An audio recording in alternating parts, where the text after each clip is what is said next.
साथ में इन्होंने हमाली की, इन्होंने मेहनत की और एक गरीब घराने से वो यहाँ तक सैयद मुस्लिम साहब पहुँचे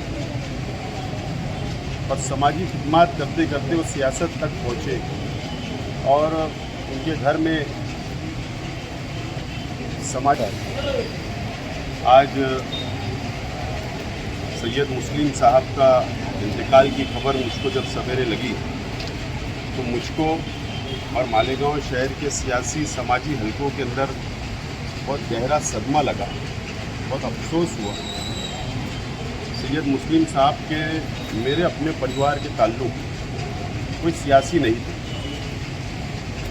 मरहूम शेख खलील साहब के सबसे पहले वो दोस्त थे और सैयद मुस्लिम साहब शेख खलील साहब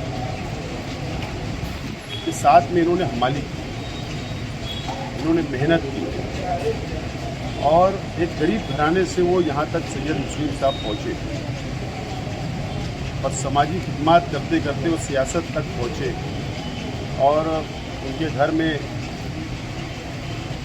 समाजी खिदमत का नतीजा ये रहा कि उनके घर में 5 साल के लिए कॉरपोरेटरशिप आई और कॉरपोरेटरशिप आने के बाद उन्होंने शहर में वार्ड में समाजी काम तामीरी काम किए और हमेशा फिक्रमंद रहा करते थे कि मालेगांव शहर के मुसलमानों के ताल्लुक से सियासी तौर पर समाजी तौर पर फिक्र रहा करती थी। बहरहाल उनके जाने दुनिया से चले जाने से मेरे परिवार को सदमा पहुंचा और हमारे पार्टी के तमाम ही वर्कर कार्यकर्ता जिम्मेदारान को सदमा पहुंचा। मैं अल्लाह ताला से दुआ करता हूं अल्लाह ताला सैयद मुस्लिम साहब की मग़फ़िरत करे, जन्नतुल फ़िरदौस में आला ताला मुकाम अता करे। के साथ ये बात की जा रही है कि आज जो हमारे जाफर नगर में 6 मस्जिद हुई है, इसमें सबसे ज़्यादा फेस बात जो है हमारे के साथ जो मोइन कारपेटर थे, रात में 3:15 बजे जो है दिमाग में दर्द होगी। उसके बाद एक हॉस्पिटल ले आया गया, डॉक्टर ने कहा कि मुझे रहेगा, मुझे इंतकाल हो गया।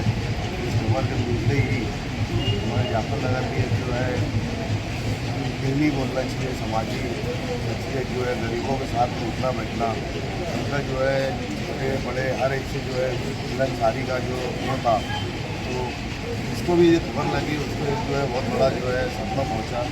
हम जो है हमारे बड़े भाई थे वो, तो जो भी इनके ताल्लुकात थे उनको मालूम पड़ने के बाद जो है ये कोई यकीन नहीं हो रहा था कि सैयद मुस्लिम साहब का इंतकाल हो गया है। सैयद मुस्लिम साहब जो है शेख रशीद फैमिली के एकदम करीब, यानी वो जो है ऐसा सियासी शख्सियत नहीं मानी जाती थी। आज जाफर नगर की भी एक मशहूर शख्सियत थी। अब उनके जो है कारपोरेटर बनने के बाद बहुत लगन थी जाफर नगर में कि जो है अच्छे काम हो जाए। वो हमेशा जो है वो कुछ न कुछ करने की कोशिश करते रहते थे।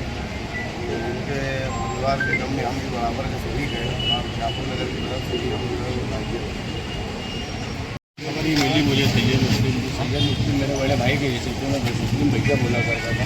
यदि इस वक्त मैं रिक्शा चलाता था, उस वक्त शेख रशीद साहब सैयद मुस्लिम को इलेक्शन के पीरियड में ये तमाम कोई भी सामाजिक काम में हम साथ में लेके जाया करता था। शेख रशीद साहब के बहुत अच्छे दोस्त थे, बहुत गहरा संबंध था, खरीद लाता था। फिर मैंने मेरी आँख से देखा है, मैं रिक्शा चलाता था, ये सब मेरे साथ में रहते थे। हम लोग मुस्लिम भैया बोला करते थे। मुझे बहुत दुख हुआ, मुझे कहीं सुना तो मुस्लिम भैया को मैं अल्लाह से दुआ को हूँ, अल्लाह ताला उसको